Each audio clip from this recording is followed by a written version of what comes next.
Next are indirect approaches. Somehow you find out that a relative or close friend was approached by a third party and was asked about your scars. This is very common. People have the notion that their questions will offend you, but they can't resist curiosity and want answers. For them, it's less intrusive to go the indirect approach and ask someone else with whom they can confide. Realize that your relative or friend in this situation may or may not be ready to share your story for you. They might not feel comfortable talking about it. Maybe they don't want you to find out that they were sharing your information behind your back. Perhaps they are perfectly fine with giving the answer, but either you or they feel that their answer is not adequately prepared. It would be great if relatives and friends were always ready to give the correct response, but often that's not the case. How do your friends and family respond in your behalf when an indirect approach comes their way? Here are my useful tips. Training everyone close to you to respond to indirect approaches individually is not a feasible proposition. Don't stress about contacting everyone you know on the topic. Nonetheless, the significance of what you are communicating to family and friends is exactly where you should focus your attention. Family and friends, the people closest to you, need to have sound understanding that you are not a victim to your scars. Their perception of your situation should mirror how you feel, but getting them to that point might take a reasonable amount of time.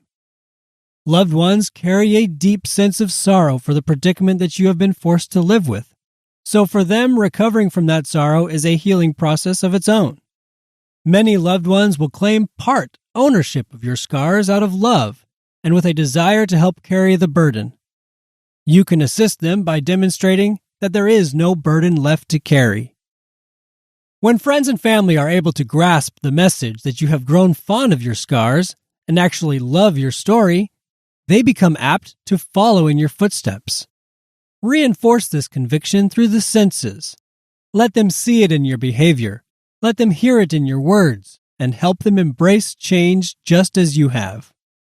Indirect approaches will become less troubling and more of an exciting encounter when everyone on your side of the conversation is on the same page. The people you are closest to will enjoy the opportunity to share your story when they know with certainty that you are a fan of the story too. Encourage them to share the details with enthusiasm. If you do, they won't hesitate to tell you about the conversations they have had, and you'll find excitement in learning how many people are interested to hear about your journey. Later on, some individuals who approached your friend or family member before might come seeking to hear the story from you directly. This happens because they were so amazed by what they heard the first time that they have even more questions now. If and when this happens, take it as a positive outcome and keep their enthusiasm going. Sorrow. Some people will find your scars to be emotionally unbearable. If so, you'll notice a profound sense of sorrow within them. They feel sympathy for you and find it hard to fathom the damage that has been done to your appearance. They perceive that you are suffering a great loss. They worry about your misfortune and feel pain for your trials. How have you responded to people who feel sorrowful for you? I have some useful tips for sorrow. Recognize the devotion that is being expressed by the sorrowful person. When someone has a touch of compassion for you, it's not a bad thing, although his or her interpretation of your situation might be entirely misconceived. Attempting to console their emotions can be a delicate procedure. You might feel the urge to shut them off and dispel their condolences, probably because you don't want anybody to feel sorry for you. Maybe their behavior is creating an embarrassing public scene.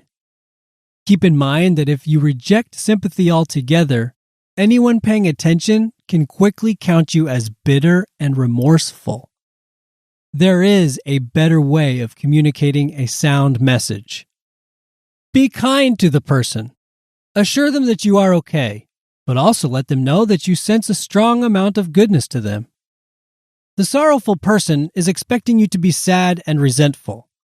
Kindness and gratitude are unexpected responses on your part that will leave them astounded. And now we move on to withdraw. Withdrawal is a reaction often found in tight corners when there is limited space. People can seem claustrophobic to scars. The many times I ride in public transit full of passengers narrate the situation well. As someone with scars and a disfigurement, I have learned that there is no better tactic than to simply become accustomed to withdrawal.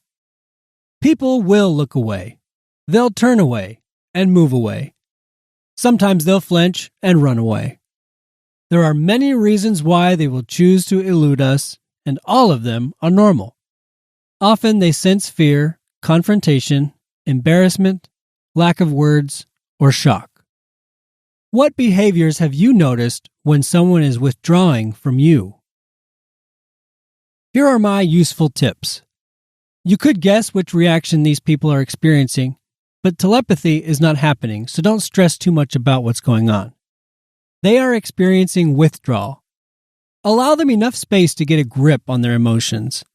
Continue on with your natural, well-composed self. Don't hide your personality or charisma. For most onlookers, it will only take a minute to regain themselves.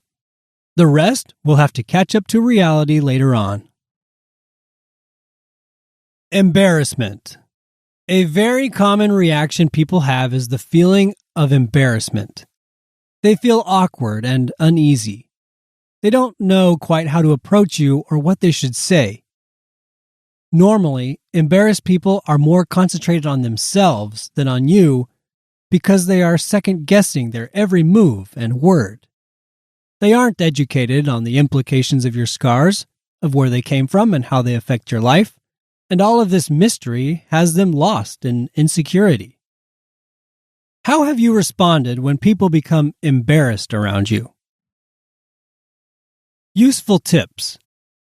As you become familiarized with the embarrassment that other people feel while in the presence of scars and disfigurement, recognize the value of being competent to facilitate to their needs. You can ease the uneasiness and give security to the insecure by being open and willing to talk about your differences and experiences. Don't expect everyone to have the courage to ask you questions. At the same time, don't think they are waiting for you to tell your personal eulogy. Most people only need enough information to know that you are not mentally or psychologically damaged and that you are able to communicate with them just fine. A cheerful attitude, a pleasant personality, and a willingness to discuss your story if needed are sufficient means to ending someone's reaction of embarrassment. The reaction of fear is next. Fear is a reaction that will be expressed at various levels. Sometimes fear goes unnoticed. Other times a fearful person can act as though you are endangering their life by merely being there. One main cause for fear is the unavoidable fact that people will hear about our scars well before they are ever introduced to them. They are forewarned to expect something out of the ordinary. Unfortunately, their imagination has time to exaggerate the real image in advance. They go into the meeting with a premeditated hunch that we're ugly, different, and possibly terrifying. How do you respond when someone shows fear towards your scars? Here are some useful tips. There isn't anything you can do to silence the fear out of everyone or to prevent people from talking or hearing about you in advance. There are, however, two things you can do to reduce fear. First, help the person feel relief by showing them you aren't as bad off or as frightening as they had envisioned. Be yourself. If they are afraid, they are probably in defense mode. Don't get offended if they remain cautious, and don't be surprised if they become relaxed and warm up to you either. Next, begin immediately to build positive rapport with as many people as possible, even strangers and new acquaintances. In time, you will notice that instead of warning people about you in advance, they are talking you up with admiration. Disgust. It's nothing less than disappointing to find that people can be disgusted with your looks. When people react with distaste using loud and appalling declarations, they won't normally give heed to how cruel or obnoxious they're acting. At the moment, all they care about is letting you know that they find your appearance hideous and grotesque. Not only that, but your condition to them is absolutely awful. The longer they dwell on the thought of your scars, it seems the more repulsive you as a person become to them. Has anyone ever reacted with disgust towards you? If so, what did you notice about their behavior? Useful tips. When you can stand your ground while others show disgust, it's nothing less than a testament of sheer strength. These are the times when the name-calling culprits come out to wreak havoc on one's self-esteem. If you tremble during their moment of mayhem, you will fall a heavy fall. You have the tools to prepare yourself for such times. Your opinions and what you know to be true about yourself are more powerful than anything someone can say, think, or even do to you. Their vision is limited, and yours is exceptionally keen. Part of you being adequately prepared means that you already know how different people will react to you. You know what to expect. A piece of that learning process is memorizing the remarks that you will hear and the names that you will be called. Nothing anyone says should be a surprise. Let the storms of disgust roll in. If you are convinced from head to toe, inside and out, that you are a rare case of awesomeness, then any vile winds of malice will blow on past you. Stand strong and keep your aim high. The last reaction we will look at is ridicule.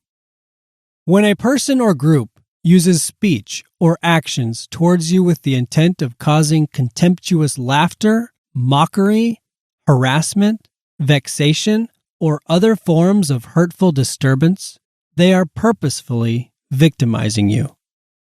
People that do this are the antagonists in the world of the scarred and disfigured. They are the bullies and the intimidators. They find pleasure in teasing and heckling. Don't downplay the fact that people who ridicule are capable of escalating the situation to the extent of causing physical harm. You need to know what steps to take in order to defend and protect yourself. The useful tips on this one are extremely important for your safety, so please pay close attention. Your safety is priority. Before you find yourself being targeted for ridicule, know who your resources are as well as where and how to reach them. Even the strongest champions of emotional strength need a place to turn when their safety is in jeopardy. Treat times of ridicule as emergencies, even if you are certain that you are not at risk. Although you are mentally stronger and wiser than any of your oppressors, there is absolutely no need to prove it to them. Prove it to yourself by getting out, avoiding conflicts, and by pressing on with resolution. With that, we have covered the 11 common reactions that you can expect from other people when they are confronted with your scars. As I previously mentioned, you will notice that more than one of these will be expressed simultaneously. You cannot control how other people react to you, but becoming fluent in this information will give you all the preparedness you need to be ready for them. Thanks for listening. This concludes this segment of the Life with Scars program. For additional resources from Brady Armstrong or from Survivor Academy, visit survivoracademy.net and lifewithscars.com.